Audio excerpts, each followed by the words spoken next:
Hello, Hey, how are you? hello. Nice to see you both. Hey, Welcome, welcome, hey. welcome.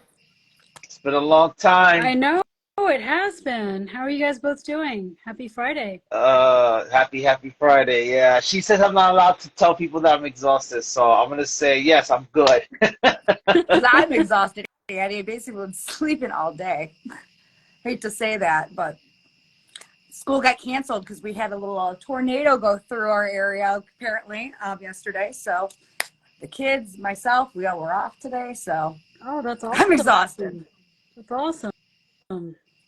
So, how you guys been doing? Yeah, Incredible. How about been you? okay. Just lie. Everything's been great. That's what we say. That's what we tell ourselves, don't we? Absolutely. I mean, it's not a lie if you believe it. That's It's right. true. That's absolutely right, Nav. I think you and I, we run by the same motto. Every day is great, Everything. and we're going to grit right through it. Word. That's all we could do at this point. Yeah, for real. So let's start with the basics. How did poetry start for you? Aha, Angela, I took this question from you. Well, I took a. Oh yeah. D- d- no, do it the way they do it. This lovely copy of Handful of Violets, available on Amazon. Yeah, we're talking to this amazing author today, this amazing poet Thank who is, you. Thank you for supporting and getting it. I really appreciate of that. course, that's what us at Unraveled Influence is all about. We got to get your work, and we got to get your work to everybody out there. I As appreciate much as it. possible. So I started writing. Well, I was always writing even as a kid. First grade is kind of when I started writing.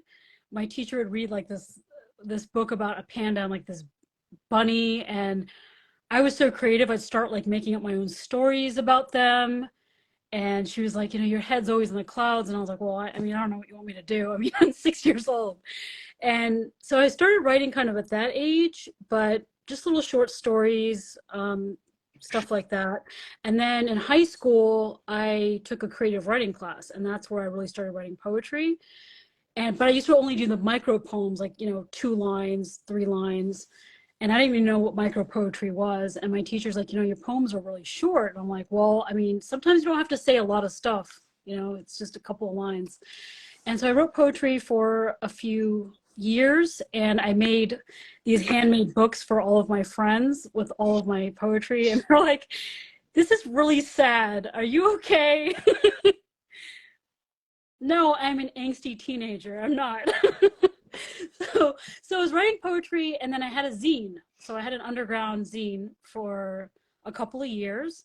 And when I moved to New York City, I had it sold, like I had it sold in the Tower Records and some independent bookstores.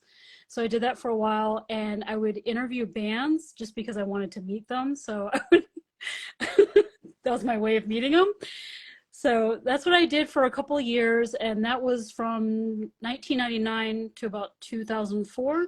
And then I stopped doing the zine altogether, and in about around 2006, 2007, I stopped writing completely. Like I stopped writing poetry, stories, anything.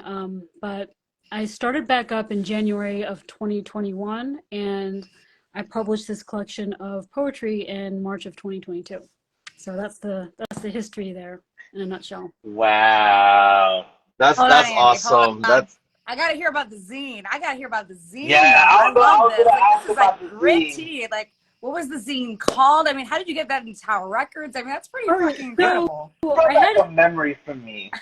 I had a zine with one of my close friends. We started one, and it was called 67 Throw Street High, and it was just kind of a compilation zine. We would get contributors to it, and that's where we'd have like the interviews. And then I did one called a personal zine, which was called Growing Up Falling Down, which was more of just short stories, just thoughts, stuff like that. And I started doing the interviews in that one as well. So I kept it up for a while. I mean, it was like copy pasting, Xerox. And then with bookstores, they're really cool. You just go up to them and just say, "Hey, I have a zine," and they do it on consignment. So if people buy it, they give you, some money. I mean, I never made money off of it, but it was fun. And I would get CDs in the mail, so I would review them for, independent artists. So it was a lot of fun. Wow, that's so awesome. It's like my Like I dream. love what word. It's the first of all, you brought back a memory. You said Tower Records. Oh my God! Like first of all, like that's how I know I'm old too. If I remember that. No, I think that's cool that you used that. That's how it all started for you. So you said that in 2021 you started back into the poetry. What was it that sparked you to start poetry again back in 2021? So I have to thank my best friend Felicia because she was the one I started like writing. It was during COVID, so everyone's like bored. So I started writing, and I kept telling her, I was like, I used to write poetry like a long time ago, and I stopped. And she's not on any social media, and she's like, you know what? Post it on Instagram, see what happens. And so I posted a poem, and it was really surreal because people started like hearting it or liking it. And I was like, what is this? Like people actually like this? And then I posted another one. And then I made, some friends on here, and I was like, this is crazy. Like, people actually like this. And she was the one that told me, like, you know what, you've always wanted to write a book. You just need to do it. So she was the one that pushed me constantly Mm, to do it. So that's kind of how it happened. And when I was actually putting together the book, I had my friend Miranda edit the book, and I had a couple of beta readers that really helped. But like even organizing the poems, I was like, let me just print out all the poems and just lay them on the floor, and then we can organize them. She's like, what are you talking about? That's like the stupidest idea ever. Just put the poems down. We'll put them in stacks. So I put them in stacks of like grief, love, heartbreak, and then I would just grab one at random, and that's kind of how I put together the book. So she was with me throughout the whole step of the way. So wow. that's really, I thank her ultimately for letting me, giving me that dream back. I just thought I could never do it, and she encouraged me, and with all that tough love, it's like you gotta Wow. freaking write that damn book. So Wow. Absolutely. No, and I The was gonna power of say, no, no, go ahead, just the Angela. Go power ahead. of your friends, the power Yeah. of your friends really will lift you at those times where you can't even lift yourself. I mean, absolutely. And I think that's Yeah. incredible that they were able to push you forward because look at you now. Look at where you come well, now. even with my poems now, if it's not like Felicia approved, I won't post it. So I'll send it to her, Oh wow. and Okay. she'll look at it. She's like, all right, it's good. Don't mess with it. Or she'll be like, I don't know, maybe you want to like go back to it. And then even with the post, the actual post, Mm-hmm. she approves the picture. So I'll send her a couple of options on which picture do you think looks good? What title do you think? I mean, she's literally the one that will bless it. And if she doesn't like it, I won't post it. I'll just table it. Oh wow. So it's Wow. crazy. Thank you, Felicia. Word. Word. Thank you, Felicia. Tell her we said thank you to her. I will. She doesn't have Instagram, but I'll share it with her. Like she'll watch it. No doubt. No doubt. Oh man. No, this is an amazing story. So why don't you give the audience an example of how you write so that for those who are not familiar with you. Just you mean answer this question that popped up? Sorry, Andy, I put up a question from our audience while you were Oh, talking about getting I didn't know. sampled. Oh, I was saying. Oh no, no, I was saying. Oh, to read a piece. I meant, Oh but I didn't know somebody asked a yeah, I question. can read a piece. Okay. So Angela, you have the book. I mean, is there a particular piece you want me to read? I do like. Let's see. It's funny because I wrote it, but then I never went back to read it. So there's some of the poems. That's how I am. Like I'm once like, it's gone, I can't look back at it. that's fire. There's so many to Me pick from. too. Are you kidding me? You're putting me on the spot like that? Put you on the spot, Oh Angela. my gosh, Put there's you on too the many to spot. pick from. Just. Well, Can I ask All for right. I'll Crimson pick a number. Promise? Page 76 and 77? okay, let's see. Oh, Wait, I was gonna so say. I have a story about this poem. Okay, so Oh, there's a good. whole story, and this is actually something I didn't mention before, but so my favorite band is AFI, which stands for A Fire Inside. I love them. I've loved them for Hey. years, since like 1999. I just love them so much. So Wow. I have been listening to them for years, and their music has changed throughout the years. I mean, they've They were changed from punk at first, like straight hardcore up Yeah. punk hardcore to punk. hardcore I to used to pick them on rock. I used to play them on Rock Band and Guitar Hero. You kidding me? Like, yeah. damn. But so for me, they've always been an inspiration just with the writing. 'Cause the lyrics, you got to go and look at the lyrics because I mean it's all poetry. Yes. So they've always been an inspiration to me. So this particular poem uses song titles from their newest album incorporated all throughout the poem. And the story gets better because you're gonna freaking love this story. I have to tell you the story.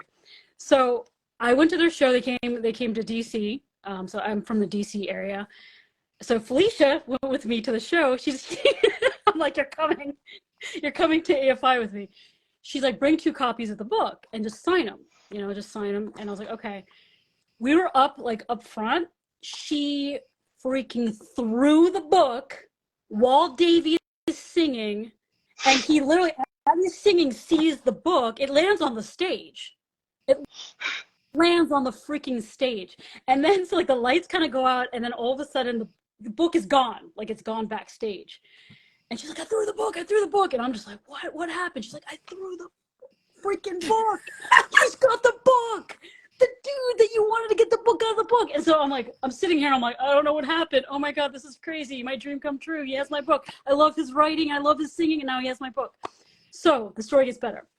The story gets better? Hold on, the story gets better. The story gets better. Okay. So standing next to this guy and this girl, and he's like, I used to, work shows, and he definitely got the book because I used to be one of those people that used to pick up the stuff and bring it backstage.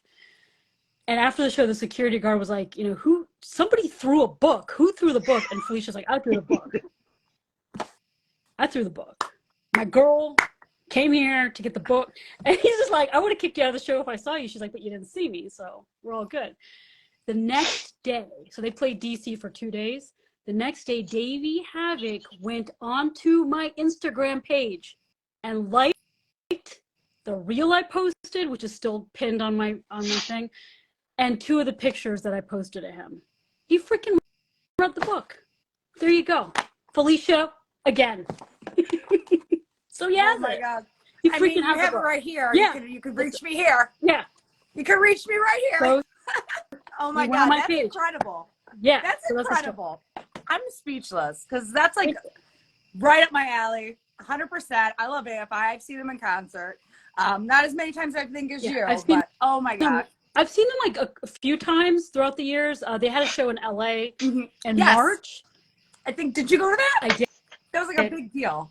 It was a big deal. Oh my God, it was a big deal. Him doing Death of Seasons live, that song, the screams, I'm trying to film it.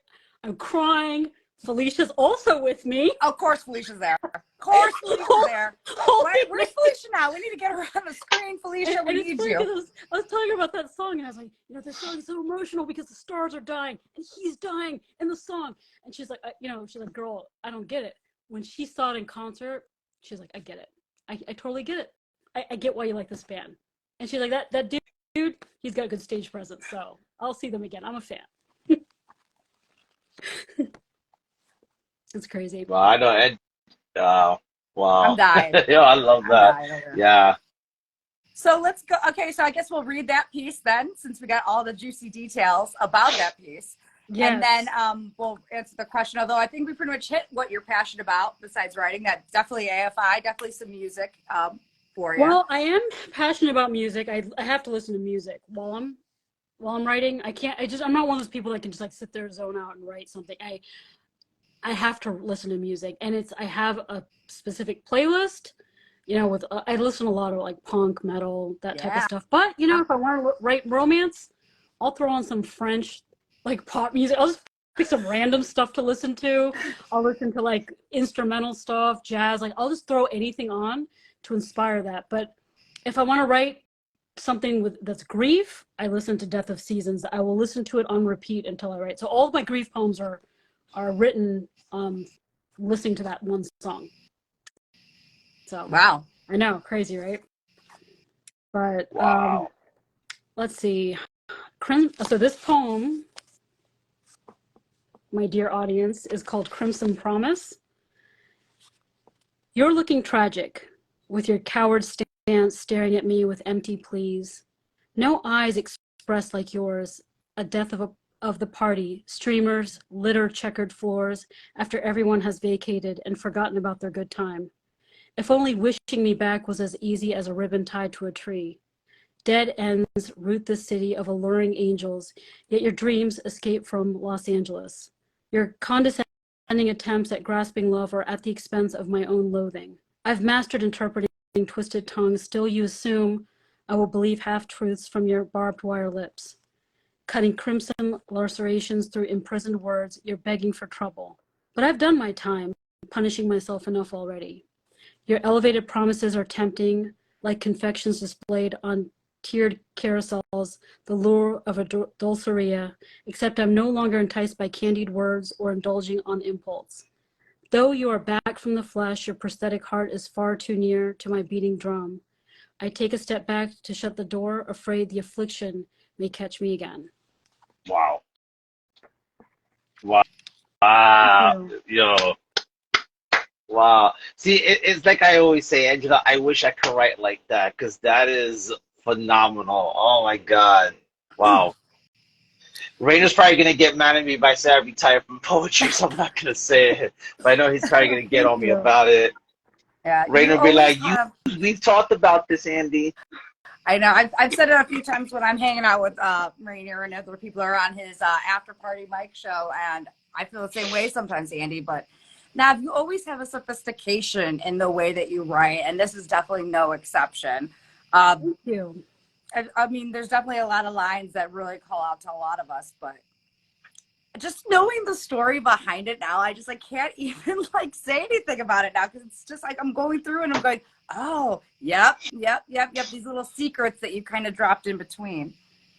Yeah, so if you look at their latest album, you'll see the song titles kind of hidden in there. There's a couple that were kind of hard to incorporate in, like Tied to a Tree. I was like, I don't know, I guess a ribbon. I mean, that was I think the toughest one to kind of incorporate. But there's I mean, I was thinking about doing that for their other albums, like in the future, maybe each book will have an AFI. Throw it on stage every time.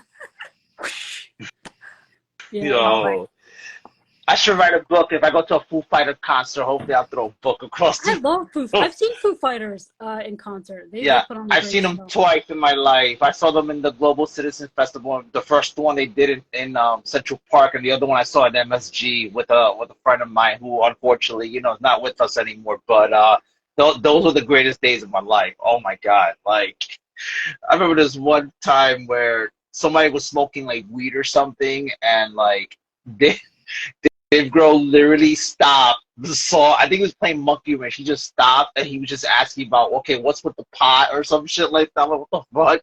He literally stopped just to ask about weed. He's amazing. He's actually from Northern Virginia, where I live. Yeah. So yeah, he's from close by here, and I read his. He put a book out, which was actually really good. I like skipped to like the Nirvana era because I was like, I want to know how that was like. Yeah, but, of course. Yeah, so he's from around here, so it's probably like the only celebrity from around here. That's probably it. Wow. Yeah. Right. Yeah. I wanted to. No, go ahead. I wanted to ask you, like, Angela, can you show the book real quick? Yeah. Yeah. Of course. Yeah, okay, so I wanted to ask you about the cover. Wait, show the back part also. So I want to ask you about the cover, just the overall. How did that come about? What made you decide, okay, this is what I wanted, the title, like what made you decide all that? How did the process? Andy, you have like a real strong connection with the violet term. So where did this handful of violets and this non-violet really come into play here? You want to have a better story than the other ones? We can have a better story? Yeah. Okay. So my pen name, Non-Violet, came about before I started the zine. I used to listen to this band called Orgy. Orgy. I know Orgy. Yeah. Yes. I love that Blue Monday album. Yeah. They were good album. That's a really I could listen to that. That's a phenomenal album. I still listen to it. So I saw them at the same place I saw AFI in DC in '99, and after the show, the band the band came out and like met fans. And so I talked to Ryan Shuck, who's now a part of Edema, and Julian Kay. Really nice guy. He's like probably the most humble rock star like I've ever met in my life. Like he was really cool. And Jay Gordon, who is the lead singer of Orgy, when he came to meet me, I said, "Hey," I said, "Hi, Jay," and he said, "Hi, Violet Pretty." So Violet, I just tacked on to Nov, and Violet Pretty became a nickname, and then Nov Violet. That's where that came about. Wow. So, yeah. Anointed by rock legends, in our minds, I think we're just concert soul sisters. If we were in the same area, we would have been at the same shows all the time. But oh my God, wow, that's an incredible story, Andy. So my kind of thought about the cover was, I wanted to publish under my pen name, but then I thought, I am going to publish it. I'm going to use my real last name, but I wanted to incorporate violets in it. So Handful of Violets is a phrase in one of the poems in the book. And I had an artist in Romania paint a watercolor painting of violets. And then I had another lady do the cover design. So it's two separate, it's one lady that did the painting and then one lady that did the cover design. So I wanted to kind of, like Handful of Violets to me means like part of me throughout, like, the collection. So, if you were to read the collection from start to finish, you'd get a pretty good idea of like who I am as a person and what type of experiences I've had. Wow, that's awesome. I love the fact that there's always like a connecting factor to everything. There's a story behind it. That's awesome. Oh my God. How did you feel like once, like, okay, this is the book, it's released, boom, it's on Amazon, perfect. Like, what was the feeling? What was the initial feeling you had the minute it was released, the minute people started buying your books? Talk to me about that, because that had to be an amazing feeling. That was the best part. So it's different when you have it in your hands and you get the copies, right? You get it from Amazon. You're like, oh, okay, this is really nice, and you kind of can't believe it. But when people start actually buying it and telling you how they feel about it, or you pop on Amazon and see reviews and see that your book has made it to Australia, it's made it to it's made it to Switzerland, it's made it to France, like it's made it to all these different countries. You're like, whoa, that's crazy. Like, people around the world want to read this. That's where it really hits you. And that's, I just have such a level of appreciation that people like want to read my work, because I'm like, it's one of those things where I'm like, I'll put together a book, but who's going to buy it? And I'm not even doing any marketing or anything, but people are still buying it.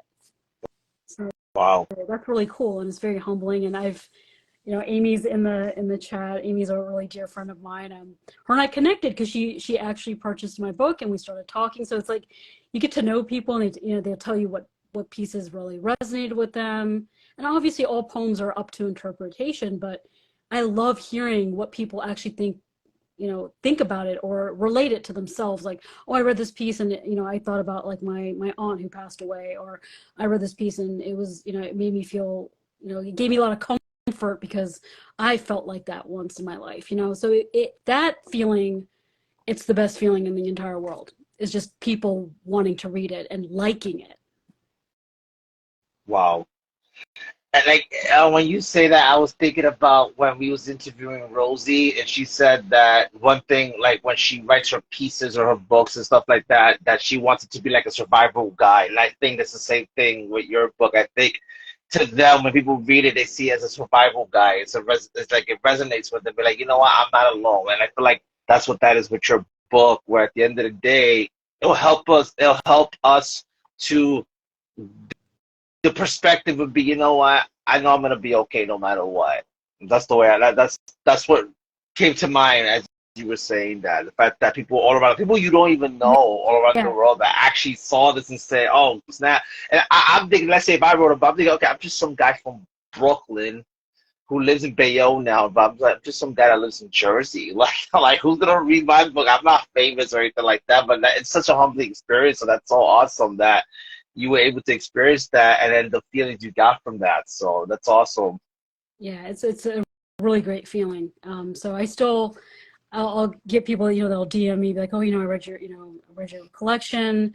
Can you tell me what was Ruse about? Like, what inspired that? And I'm like, well, that book, that poem is about a narcissist, and what it's like to, be in a relationship with a narcissist. Again, this piece is just, it's imagined, but I had so many people that resonated with it. Like, wow, that's exactly how it's like. And like, did that really happen? I'm like, actually, no, it didn't, but I'm glad it resonated with you, So some of the stuff is just, it's like, it's just my imagination, like there's another one in here, First Date, which is kind of about, going on a date and you pour yourself out to someone, and at the end of the date, like the person is either not interested in you and they walk away with all your secrets for, $83.89, and you're like,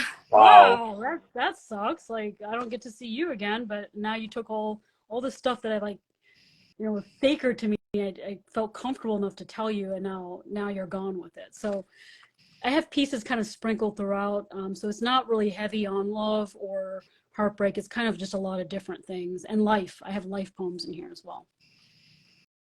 Absolutely. So like that was actually kind of answering a question I was already having, because if you guys are just joining us, we've been highlighting this is an incredible published poet, Nav. She's around. You actually host your own open mic sometimes. We'll get into that in a moment. But okay.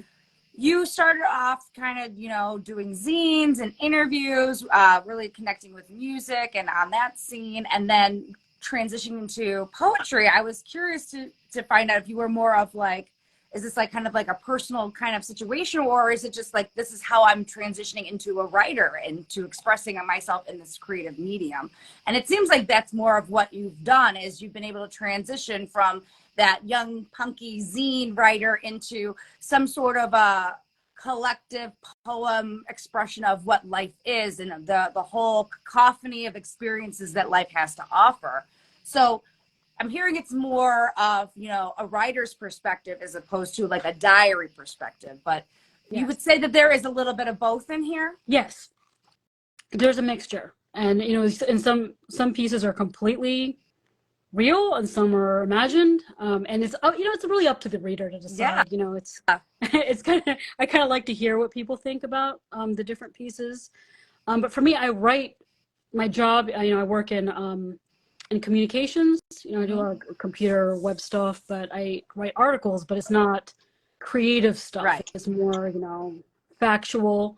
So I have done writing for many years. And my first two jobs, I worked at an actual magazine. Mm-hmm. So I do have a lot of experience with writing, yes. Writing articles mostly, but with writing. So I have, and that's clear. Even though I quit writing creatively, I was still, throughout the span of time, writing. So then I do have a quick little spin on that. So you've done mostly zines, you've done a lot of like career writing. How was this then to put something, because this is really kind of a piece of yourself then. This is really clearly you, even though it's more of, your academic-y type of like poetry on top of some real personal stuff in there. Mm-hmm. How did it feel to like actually put this together? And were you a little bit more nervous or more proud comparing to like the zine work or your professional writing career? Well, for me, I was actually thinking about reviving and doing another zine. And you should. I was like, I don't even know if people do zines anymore. I thought I kind of transitioned to blogs. And then I really thought about it. I was like, I could do a zine, but with a book, I could publish it on Amazon. It mm-hmm. would be, you know what I mean? Like more yes. people would see it. The zine community it's like underground. Not many people are going to see it. So that was kind of more of my drive. Yeah. And then I had seen kind of when I joined the poetry community, I'm like, well, people are putting together books. It's like, this could be something I really want to do. And I did create that one handmade book, many years ago for friends. So I'm like, well, I mean, it can't be that hard, can it? So, I mean, that's kind of where the thought process went from, should I not just keep it on Instagram or should I actually share it? And it was always like my dream since I was 18 years old to actually publish a book. I didn't know what kind of book. Yes. To want to publish a book. And that's kind of where that thought process went. I mean, I'm not opposed to doing a zine again, but I could easily put together a book as well and do it that way. It's incredible. I mean, the product just speaks for itself, but it's incredible. Andy, did you have something else you Yeah, wanted to ask? no. I'm trying to absorb everything you guys are saying, especially about the zine. Listen, there's people who do chat books on here, and they actually and they do their thing. There's poetry chat books that exist. So I don't see, I mean, if that's a thing, I don't see why you can't do the zine and revive that. I don't see why not, to be honest with you. I think that'd be a great idea. I think you should, if you want my honest opinion. I think it was somebody that's, I think it was Lennon that said DIY never dies, I think, even though that's This not is what he true. said. That's what I'm saying. They make CDs. Achilles Records. That's Lennon and Arthur, a father-son thing, DIY thing that they do, and they made a album which we sold out, and like we did like an album release party for him on the live, and we sold out in like within the hour. But again, they do other stuff too. They do cassette tapes, and people Like buy in the those. new As I'm project with saying. cassette tape. That's what I'm saying. So, hey, a zine wouldn't be a bad idea after all. I think it'd be a great idea. I am working on my second collection, but I don't have a time like limit of like when it's going to be done, but Okay. I am thinking sometime next year. So I am putting that together. I have about 35 poems for that one. And I did use some that in this collection, I did use some that were on Instagram. I just pulled them off my page. Yeah. So I am thinking about doing the second one, but I might, branch out and do other stuff as well. Awesome. Well, you do Awesome. a lot of stuff. I know that is it? I think it's monthly that you do an open mic with Origin Yes. of Thought. Can you talk about that program and when we can see you and how we can participate in that? Absolutely. So I am a open mic host on Origin of Thought the first Monday of every month. So I picked to do a monthly show because I knew, as far as the time goes, like I could definitely dedicate 2.5 hours to that. So that's the first Monday of every month, and it's always on my page. So there's always they do like a nice reel for me, so they'll advertise it. I also am an open mic host for Fireflies of Dark Minds as well, but that's kind of just whenever. So those are the two platforms I'm a part of. How does it feel to be like an open mic host? Like, how is that engagement process? Like, because you're very personable. You definitely, everybody loves, when we said we were interviewing Nav, it was like, oh, really? Oh my God, so excited. I mean, I was excited. I know Andy was excited. Some people were excited. So how does that work for you? Like, do you enjoy those things? Is that part of your also part of your charm as well, to hear from other people, to pull from them, kind of like how Felicia helped you push yourself out there? Well, what I enjoy about it is, I love poetry. I love hearing poetry, and I love, rather than reading a DM, I like when people come on and they recite their own poem. I want them to recite it the way they want to recite it. And I really like that engagement process. And you meet so many different people, and a lot of people that come on the open mic shows, they've never gone on a live before. And they're like, oh, I just clicked it. And I've had a lot of people that are like, this is the very first time I've done it. I'm like, hey, it's just like a video call. It's like, pretend like no one else is here. Don't be nervous. It's fine. And because I used to be one of those people too. I'm super, I know it's not hard to believe, but I'm very shy and reserved, quiet, day to day. But I'm in my element when I'm doing it because it's something I enjoy. And I love seeing people kind of come on, read their piece, get feedback on it. I have a notebook with me at all times, and I'll scribble a line that I really like. After I hear the piece, I'm like, oh, that line, that was fire. And to see the look on their face, like, wow, you really liked it? I'm like, yeah, of course. I mean, you did a great job. I really liked it. I mean, if I didn't like it, I probably wouldn't have said anything.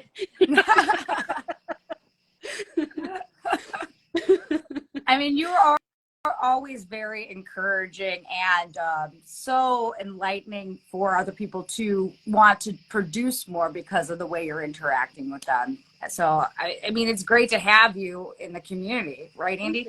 Yeah. Yeah, absolutely. And it's interesting. I love the fact that, I always say this all the time when it comes to the community, it's such a diverse unity that we have here, that we can do stuff like that. Like you said, we could just be scrolling, doing whatever, and all of a sudden, oh, what's this? We click on it, and it just becomes this whole thing. And it's like, wow, this actually exists. Because when I first started the community, this was 2018, and the vibe and dynamic was so different than how it is today. But main point is, somebody liked something. I was like, oh, that's cool. Like you said, all the likes. when I got introduced to the circle of the poetry as far as platforms, there was this platform called Poets Anonymous, and Yeah. somebody tagged me in something. I'm like, the hell, what the fuck is this? And it was Zillion Poetry. He read one of my pieces, and I'm just like, oh, this is a thing. And then just from that one live that I just saw, and just from that one thing that I saw, it was like, oh, great. And then all of a sudden, you know how on Instagram, when you click on something, then they start recommending you, or it says, oh, you might like this, you might like that. And on Instagram at the time, they were just starting to do the whole, if you like this, you might like that kind of thing. Like, I don't know what they call, it's called something. And that's how I got introduced with the other platforms. Or you go to their followers or who's following them, you see all these other platforms that exist. And somehow I found more poetry platforms like Savant Poetry and was it Untwine Me, I think was the other one.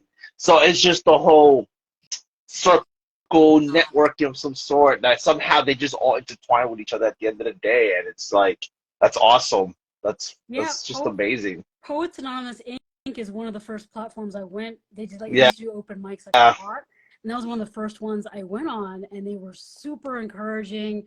And it was just like there's such a great platform. There are a lot of, and then once you follow them, again, like you said, you keep seeing suggestions of other ones. So I started just randomly following a bunch of poetry platforms, and I was like, I don't even know what these live are, but I would sit there in the chat and watch people I'd either DM a piece, and the first time I remember somebody like would read my piece and they had comments about it. I was like, whoa, they actually like it. That's really cool. Like, I'm going to send it next time and next time. And you start making it like a habit of like, sending your pieces. But I prefer going on an open mic because I like to just recite it the way, like, because it is something I wrote and there's a way I want to say it, Absolutely. Yeah. I remember that makes that too. sense. Back, because I started back a little bit like in 2019, then I dropped off, then I came back on it, but I never actually did the open mic. But I always loved hearing like, oh, they chose a piece of mine to read and they were talking about it. I mean, it was definitely engaging. And so when we started come back and we do all the open mic situations, it's like, wow, this is even more exciting to hear people really share that. And then you get into it. What inspired that? So I think this would be a good time to hear another piece from Nav. Yes, let's do this. We can talk to Nav all day, because Nav, if you're just joining us, she's a zine creator. She is a musician, a dreamer. She is all that and everything. And she's been reading some of this. She's got a new book coming out. She does open mics. She does it all. And we're so excited to have her on tonight. Thank you. I appreciate that. Okay, so I'm going to read. This is one of my favorites out of the book. It's called A Storm of Scars. And it's on page 66. I predict your forecast to be partly sunny skies with foreseeable scattered thunderstorms. Your gunmetal irises turn a few shades darker, setting the mood. Grumbles morph to loud claps of thunder, sending screams down my spine. Extending arms of silver, lightning strikes, illuminating my dark room. The sudden burst of rain sounds like pellets bouncing off the floorboards, leaving indented marks. The bubbling frustration of pent-up words finally release, freeing the storm within. Torrential streams surge from your glassy eyes, seeping into your cheeks. Steady, then intermittent, a salty trail is left behind in its wake. The unsettling calm fills the room. The air feels burdened. I draw open the curtains, anxious for daylight, exhaling at the cobalt strip, peeking through the scarred horizon. Wow. And Robert says, I have this page marked. Yes, he got a signed copy for me when it first came out. Thank you, Robert. Wow. I appreciate that. That means a lot coming from Robert. And did you want to go ahead first? No, I wanted to ask you about this piece. Talk to us about it. So this one, it's funny. I looked up in the sky. Like after a storm, you just see that the gorgeous blue. Yeah. Kind of the bruised clouds. And I thought about a person kind of coming into a room and just kind of ruining a piece, the piece in a home or in a room. And I thought about and it's really kind of about an argument between two people, and how that, both of them feel. The one person is just at the storm and they're releasing all of that, and but there's hope in that. Even after the argument is concluded, there is hope that, things will get better. So that's kind of what the piece is actually about. But it was inspired by just looking at the sky. To Wow, it's me, interesting though. No, no, I'm sorry. I was going to say it's interesting how just what so a situation like that could inspire something like that. Like I like the whole analogy said the whole argument between people. That's pretty interesting because I feel like when it's raining or if it's thunder, that's the argument. But then once it stops raining, then you see the blue sky. That's when everybody starts chill. Everyone's like, okay, let's. It's like the calm before the storm Yes. kind of situation. That's exactly how that speaks to me. That's interesting. Never looked at it in that perspective, but that makes sense though. Yeah, because it's like once it's blue, once it calms down, it stops raining, and then you slowly see the sun, and then the cloud slowly goes away, kind of thing. Yeah, it is kind of like, all right, we just had the argument. Now we're trying to cool Yeah, off. We're trying to just brush it off, and then okay, eventually we'll have the conversation again, and then the sun comes out. absolutely. yeah, absolutely. And to me, you really did. And then, well, you don't even need to tell you this, but it's an incredible construction because you have all of the storm metaphors and the weather, like using the term intermittent in there. And then to me, like utilizing the colors that you use, like the gunmetal irises and then that cobalt strip at the end. I mean, it really gives us that feeling through those expression of words. The thunderstorm, talking about thunder, and then utilizing again the home on top of it. You really do create that entire sense. I can see why Robert had earmarked this page for sure. I can see why it's a favorite of yours. But this one, most of my longer pieces do take me a couple of days to write, so I will write. I remember with this particular one, it was a kind of a few lines every couple of days, so I don't usually write very quickly. It will take me time. I like to write a couple of lines, walk away, come back. I like to kind of give a piece like some breathing room. Wow. And then what I'll do is I'll come back and I do like my major editing the one time, and then I don't touch it after that, because I have a real bad habit of over editing my stuff and destroying something that was, essentially was fine, and I'll just start, moving things around. So I'll do it that one time, and then, once Felicia blesses it, it's up. Alicia, Oh of my course, Felicia. God. I over edit myself too, trust me, because like I'll read and be like, oh, this is dope, and then I feel like, damn, it's missing something. It's like when you're cooking, I feel like that it tastes really good, but I feel like that maybe if I put a little bit more salt, or maybe I put a little bit more tomatoes or something like that. And I feel like I overdo it, that sometimes I feel like I lose the essence of what I want the piece to be, and then I was like, oh, see, I'm not satisfied with this anymore. Then I get mad. That's my problem. I get mad and then I get upset with myself. And now it's like, okay, how do I do the whole, okay, let me press undo. I press the undo button to try to get it back to its original thing. But I think it can only go as far as it goes, because I think once it stops at a certain time, that's it, that you can't get everything. It's like, oh, damn.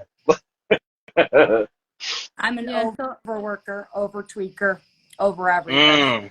Yeah. It drives my wife yeah, crazy. Robert said you should always start a brand new document and save the first, and then a separate one. Thank you. Thank you so much for saying that. Yeah, actually, I think I'm glad he said that, because I think that's my problem. I don't do that. I just have that one document. I got to go back to that one document and just edit, or I'll have more than one page. I have two. So I have a working one. A working one is probably like 300 pages. And again, it has like, a couple of phrases, lines, right? You're like at the grocery store, you're like, and the line will come, right? I'll just stick it in there. But then I have like another, if I edit the poem, then I have a different document with that in it. So like I do maintain two separate ones, because I don't want to like mess up the original thought. Because sometimes you go back to something a couple of months later and you can adapt it, or you can change it up. That's actually a really good advice that I've never even considered. I mean, Word. I utilize Google Docs a lot, so you could always go back to, your editing and find out where you were when you started off. But that's a pain in the ass if you over tweak things like I do, because I'm definitely an overworker. I should have stopped 30 minutes ago, but I'm like, no, I think that word should have gone there, and then you have to rework everything. So That's a really good advice, Andy. I think that's a hot Yeah. tip for our writers out there. Have 2 Word. documents. Yeah, because the Google Docs, the funny thing about that is if you edit too much, like you'll lose what you did. Yeah. You know Oh what's my gosh, funny? yeah. Like, I use Google Docs, but I also use, well, I don't have Microsoft Office because I'm too cheap to get it. I use WPS Office, That's so that's awesome. like the knockoff version of it. I refuse to pay the a bargain hundred. word. Yeah, I refuse to pay, was it $200 something for a bunch of numbers just so I can get a pro. I'm not doing that. So Can you I'll use get, WPS Office. and that works too. Back in the day, I used to have a typewriter. That was fun too. Yeah, I Oh my had a gosh. typewriter. Yeah. I think I still have it in my mom's No, house, I I have think. I don't know it. if it I still still have the works. typewriter, but like some of the keys don't work. So like Mm, K, S, T, like some of the letters don't work, and they don't even make the typewriter anymore for ribbons. Like you can't even get the ribbons. So it's like a yeah, oh my God. You know what I have an sucks old too? typewriter, and I have an Yeah, electric one. Even so, yeah. Andy, I'm sorry, I can't do it because you mess up one time. I'm starting to type, and you mess up one letter. Oh, every 5 seconds, like, oh, You take the You thing know what's out. funny? My father, because my mom gave me a lot of, pretty much all of my father's poetry, and the majority of them, my sister retyped with, for him, like on the Microsoft or whatever. But there's a lot of pieces I have from him that are a typewriter. If I can show you how many whiteouts there on, like he messed up something and he'll put a whiteout over that letter and then he'll retype the correct letter. If I can show you how many whiteouts I see in this one document because my dad kept messing up or whatever the case is. I'm just like, oh my God, like what's going on here? But that's what I'm saying, because once you mess up that letter, that's it. There's no delete button. There's the backspace, it just goes back, but doesn't delete the button. I mean, it doesn't delete the word. But yeah, take a whiteout, just go like that, let it dry, and then put the letter that you wanted. But oh my God, but like. did you notice like the whiteout was like it was like too white, so then like the paper's a little Mhm. cream, so you could like totally see Yes, where the mistake is, yes. and you're like, well, that Oh looks like my, crap. I might as well retype the whole thing. And you retype it, yes. you always screw one letter up. So the idea of a typewriter is freaking awesome, but I don't want to get a typewriter. I'll get a typewriter font, and that's Yeah. it. That's Tell you the, what, was it the you special have elite? to Is it the be special elite? precise and delicate and intentional with that typewriter. Is so much fun to realize how lucky we have it now to like delete, delete, delete.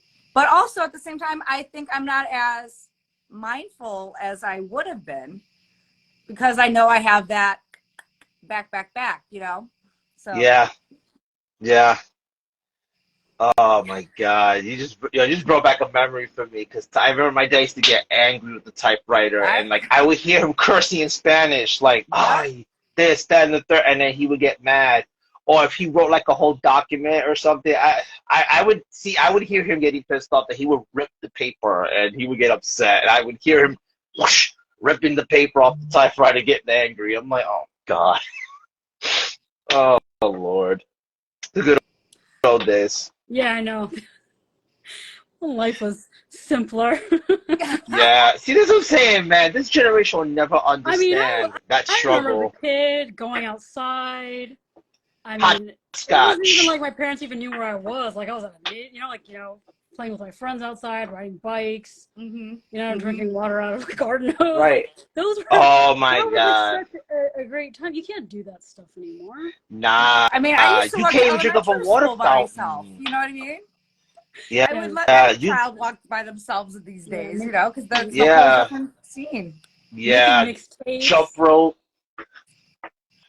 Oh my God. When MTV I was actually allowed to had. stay out as long as I had light in my bike. Yeah. See, like I was sheltered for most of my life, but like when I did go outside, I had to be home before dark. I had curfew, and if 1 minute past 8 o'clock, I knew what was coming when I got home. I heard my mom's mouth. I heard my father's mouth. I'm like, yeah, curfew doesn't exist for these kids anymore. No, I get that. Those really good. The 80s. 80s were great. Yeah. Oh, Cassette the good old days. tapes. I remember like the radio would come on and I would like record the Yeah. songs. Yeah. With the Make my cassette tape? When you take it, the tape, we go like this Yeah, with the with the pencil. pencil. See, I used to use nail polish to put the ribbons back together if it broke. Really? How? Yeah. Whoa. Explain that. Yeah. Yeah, no, so my sister came up with it because I used to use tape, right? Yeah. But my sister said, no, use nail polish. So instead of, all right, so let's say this is the tape. So instead of on this part of the ribbon, go on the top of the ribbon because the bottom part's the one that it plays on. So when you let it dry, and then when you do the nail polish, it dries up, and then it just goes over, but you won't mess up that ribbon. It's so weird. I never understood the concept of it, but it used to work. My sister used to take nail polish, the top part of the ribbon, let it dry, and then just start recording again. I'm like, yo, I don't know how my sister did it, but Wow. that's what she used to I'm do. like devastated that I'm just finding out about this now. Yeah, that was If you're her just hack joining because us, I we used to learned use a tape. very special hack on how to fix your cassette tapes. Yeah, and only yeah, because I used to use little regular pasting tape. That's what my dad used to do and put it on the top part and all that other stuff. Never put it on the bottom part because that means you can't record on the actual ribbon, so you do it the other way. Yeah, it's like there's like a whole thing with it. Oh my god. That was great. No, those were the good old days. Yeah. Yeah, because when I was growing up, my father had an 8-track. My father had a record player, Yeah. and this one they used to have 3 functions. There was the 45, the 78s, and the 33s, man. And then you had a little top thing for the 45s because the thing was so big. Like, I'm like, oh my god. Yeah, Oh no, my gosh. records. I mean, I don't have a record player, but yeah, I remember my parents used to have like the stereo that had it's like a record player on top, and then it had like a cassette tape thing, and so and that was a big thing. My parents would play Yes. records and stuff all the Wow. time. I had the same I thing. It got was like a huge yeah. one. It's a And a huge one. record player. It had Yes. cassettes. It even had a CD player in it. It was a Yeah. beautiful thing. Yeah. Oh, No. It was like the center of the living room. Like, it was like art. Like, Yeah. Yeah. It was like the whole stereo Yeah. system, right? See, like what this is today is just this shit now. But back in the day, it was just a whole stereo system just to get that sound that you get on a speaker today, which is so fascinating to me because I'm like, I was surprised they didn't think about this before because anything small like that, it used to sound very choppy, no bass. And then if you had a Kobe headphones, those things broke easily. That's why Sony was like so expensive just to get a Walkman with a rewind button on it because not every Walkman had a rewind button on it. It's just, oh my god. And then if you had a VCR, there was a tape rewinder to rewind the tape, rent the tape, and then bring it back to the video store. Oh, man. Lord. And I loved going to Blockbuster and actually like renting videos. I heard, yeah. That was a whole thing. There's one like next to my house I could walk and get a movie and like a VHS tape, and it's gone. And it thrived for a good while, but many years ago it closed. And see, I remember Betamax. That was like the smaller version of the VHS, but the tape ribbon was so different. It was stronger than the VHS ones. But Betamax, I grew up on that 'cause my parents had that. Yeah, now all those damn tapes are like obsolete. You can't even like play them. I know. Oh my god. Well, I have it's in my closet, but I have a VCR/DVD player. So I have that in my. I haven't hooked it up yet, but my mom was like, yeah, when I was decluttering, she said, yeah, you can have this. I was like, yeah, sure, I'll take it. Yeah, my mom wanted to watch the Titanic because we have it on VHS. I was like, wait, luckily we cannot play this. I got one right here. So I got one right here. And this is a baseball game my father used to play, so he recorded it. I have the other tapes here, but yeah, this is, you younger generation don't know about this. They'll never understand. The VCR. They got stuck on the VCR. Did you have the VCR rewinder? The tape rewinder? I didn't have Yeah, the tape rewinder. Those were like yeah, those were like the rich kids had the rewinder, just the special rewinder for this. You know what's crazy? You know why? Because on the VCR, when you rewinded your tape on the VCR, it didn't go as fast as when you rewinded your tape on the tape rewinder. The speed was a lot faster, which that's what they didn't tell you back then. They didn't tell you that back then. Well, yeah. I gotta tell this to everybody who's been joining us. We are here talking with Nav, and we're going down memory lane of all the amazing things that we used to listen to music or watch TV on, because Nav originally worked in the zine scene with her cool ass music grip that she had. Her and I, we are so simpatico with our music taste. So I'm just so happy to have you on the show tonight. Thank you. I know we're getting towards the end, and I would be so horrified if I did not ask you to read at least one more piece for us before we leave. Because I know we do have an open mic after party. Rainer's going to be starting that pretty soon. But it's been an absolute pleasure having you on here, because you are a staple in this community, whether you want to say it or not.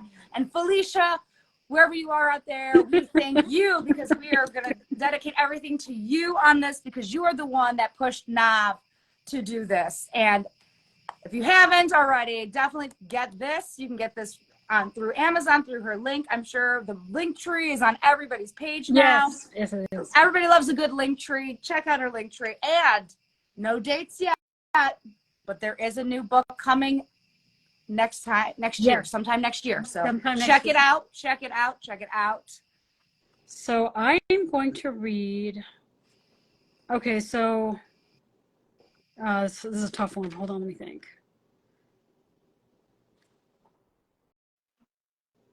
Okay, I'll read page number 1, Calamity. Lost in the illusion of fantastical magnitude, cast in reoccurring dreams, the glorious notion of reach, leftover emotions replayed and reminisced of forever in a day. Dawn to dusk, mocking clocks transport the reality of our choices. Still, my eyes clouded with tears, repressed and absorbed by the bleeding sun, mourning things that can never be. Calamity befell upon connected hearts severed by distance. Yet remnants of you litter my mind, cologne lingering on shirts I held close and never washed, fearing memory loss of your presence. Wow. So there you go. Love poem. Wow. That's sad. It is kind of, but aren't most love poems kind of sad? That's how I feel. It was like when we had Poetic Rome, he said, like, you know, like we try to write happy poems, but it sounds fake. But then when it's like, there's something about pain, there's something about sadness that I feel like we get more out. It becomes more deep and more profound when it's pain and sadness rather than just happy, happy, happy. Like, it's kind of like, I don't know. What do you think?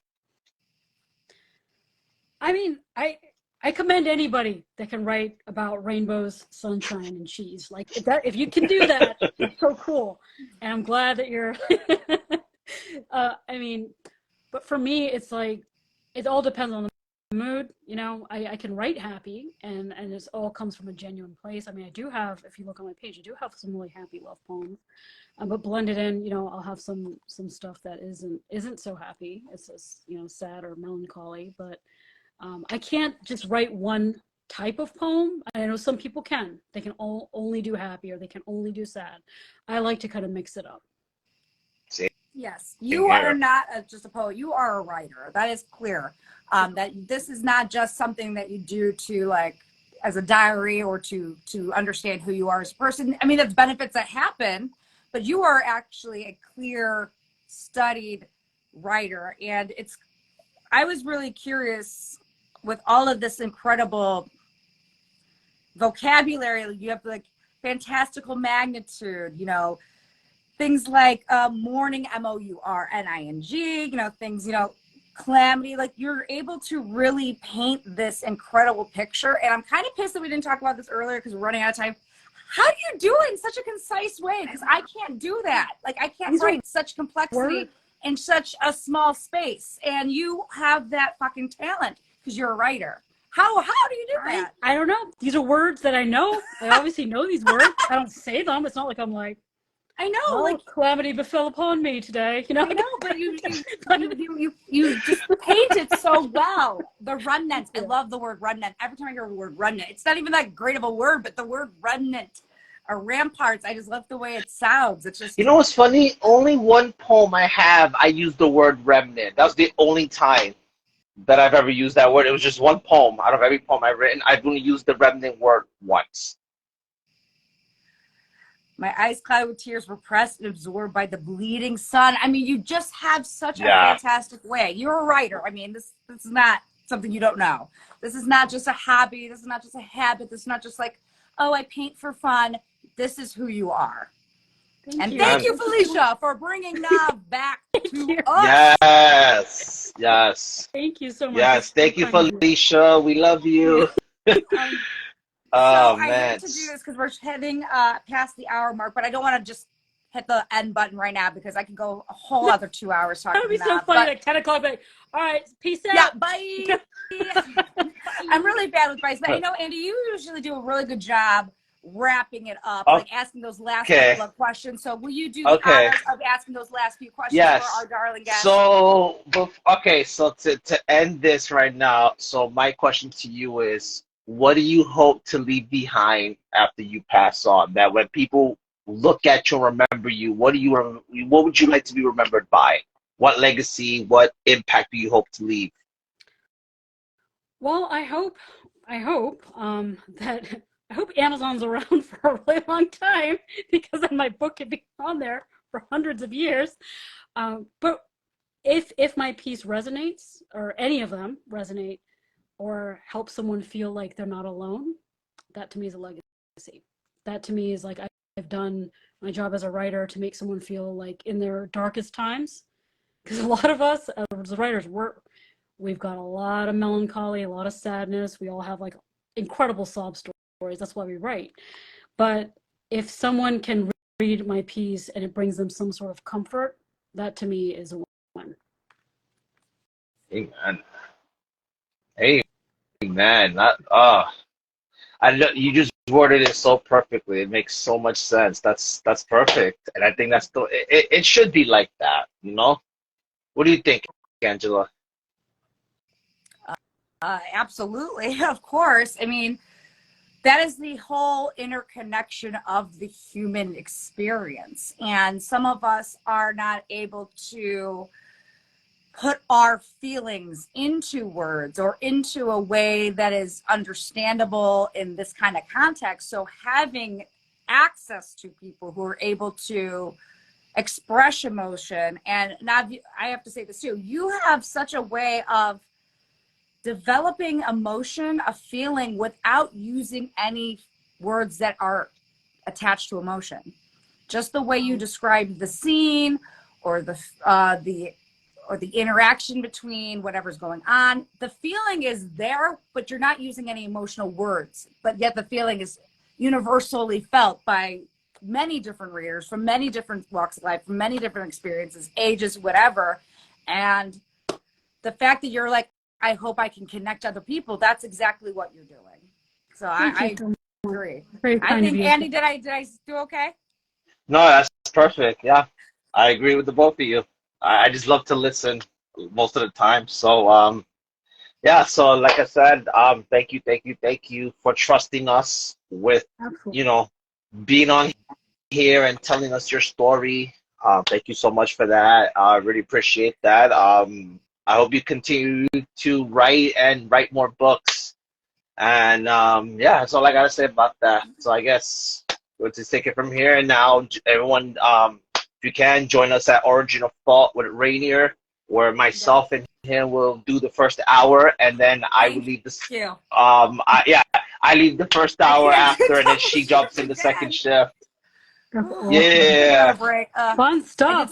You have you're gonna be on freaking screen for 5 hours. It happens, and then it's like that's what that like, yeah. What's wrong with you, woman? That's what when we used to do the jam sessions open mic, we would be on for 3 in the morning, and I was like, okay, yeah, I gotta go to work, and I've been late for work because of this. So when Origin decided to do the open mics on Fridays, I was like, you know what, that's perfect, because now we can leave whatever, and then you and Rainier or whatever switch around, and just combining both our open mics was the best thing we did, because it's become this whole party thing. It's fun, So yeah, so that's pretty much it. Thank you so much. Nav, enough. Again, you can check out her book, Handful of Violets, through her link tree. She's got a new book going to be coming down the pipeline early, hopefully 2024. I'm looking forward to that. And she also hosts an open mic the first Monday of the month. So September's first Monday is coming up pretty gosh darn soon. So definitely be aware and prepared for that. So set your calendars for that.